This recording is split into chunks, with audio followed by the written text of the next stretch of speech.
ഇന്നലെ ചായ കുടിച്ചത് 12 രൂപ. പിന്നെ ബിരിയാണി മൂക്ക് മുട്ടടിച്ചത് 254 രൂപ. ബിരിയാണിക്ക് ശേഷം ഐസ്ക്രീം വേണമെന്ന് പറഞ്ഞ് വാങ്ങി, പക്ഷെ മുഴുവൻ കഴിച്ചത് ഞാൻ. അപ്പം അതിനെന്തുണ്ടാവും, ഒരു 52 രൂപ ഉണ്ടാവും. കൂടാതെ ഇതൊല്ലാത്തിനും പുറമെ 12% GST. അങ്ങനെ ആകെ മൊത്തത്തിൽ 356 രൂപ. റൗണ്ടാക്കിയിട്ട് ഒരു 370 രൂപ മതി. ഇത് ഇന്നലെ നീ എന്നെ തിന്നു മുടിപ്പിച്ചതിന് കണക്കാ. പിന്നെ അല്ലാതെ ഞാനോ? അപ്പം 370 രൂപ റൗണ്ട് ആക്കിയിട്ട് മതി. ഓക്കെ, റൗണ്ട് ആക്കി തന്നാൽ മതി, വേറെ കുഴപ്പങ്ങളൊന്നുമില്ല. അങ്ങനെയെങ്കിൽ എനിക്കും കുറച്ച് കണക്ക് പറയാം. ഇന്നാളെ ഹോസ്പിറ്റലിൽ കിടന്ന് ഓർക്കുന്നുണ്ട്. ഓർക്കാൻ വഴിയില്ല, അന്ന് ഗേൾ ഫ്രണ്ടിനോട് കറങ്ങാൻ പോയതായിരുന്നല്ലോ, ആ വക 500. പിന്നെ ഗൂഗിൾ പേ വർക്ക് ആകുന്നില്ലെന്ന് പറഞ്ഞ് ഗൂഗിൾ പേയിലോട്ട് എന്നെ കൊണ്ട് 500 അടിപ്പിച്ചു. പിന്നെ രാത്രി 12 മണിക്ക് നെറ്റ് തീർന്നെന്ന് പറഞ്ഞ 1 GB ഡേറ്റ എന്നെ ഉറങ്ങിക്കിടക്കുന്ന എന്നെ വിളിച്ചെണീപ്പിച്ച് റീചാർജ് 23 രൂപ. മൊത്തം 1023 രൂപ. എപ്പോ തരും? 1023 എപ്പോ തരും? ഓ, നീ ഇപ്പൊ കണക്ക് ചോദിക്കാനൊക്കെ തുടങ്ങിയില്ലേ? ഞാൻ വെറുതെ നിന്നോട് ഒരു ഓളത്തിന് ഇങ്ങനെ പറഞ്ഞേ ഉള്ളൂ. ഇതൊക്കെ ഞാൻ നിന്നോട് വാങ്ങോ? എടാ, നമ്മുടെ കൂട്ടത്തില് ഇത്രയും റിച്ച് ആയിട്ടുള്ള നീ അല്ലാതെ വേറെ ആരുള്ളത്?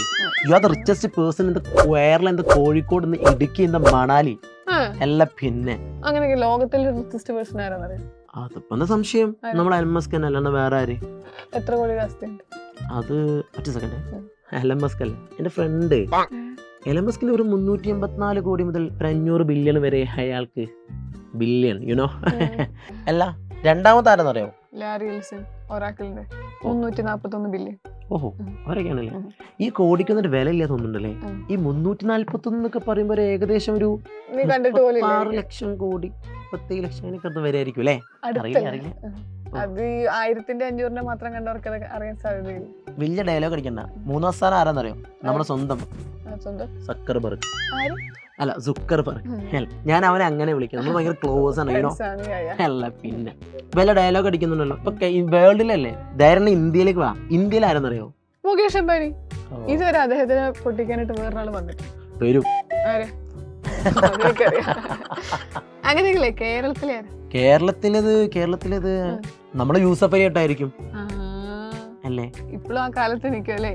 യൂസഫ് അലിനെ കവർ ചെയ്ത് അടുത്ത ആള് വന്നത് ജോയ് അലുക്കാസ് ആണ്. ഇപ്പൊ കേരളത്തിലെ ഏറ്റവും റിച്ച്. എന്നോട് പറഞ്ഞിരുന്നു, ഞാൻ മറന്നു പോയതാണ്. ലാസ്റ്റ് ഞാൻ കണ്ട സമയത്ത് എന്നോട് പറഞ്ഞിരുന്നു. അതെ. അയ്യോ, ഒരു കോൾ വരുന്നുണ്ടേ. ഹലോ, അതെ.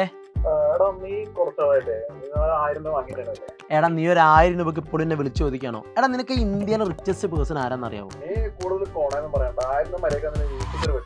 ഓക്കെടാ, ഒക്കെ ശരി പറഞ്ഞാലും. ഓക്കെ, എന്നാ ശരി, ബൈ, കാണാം.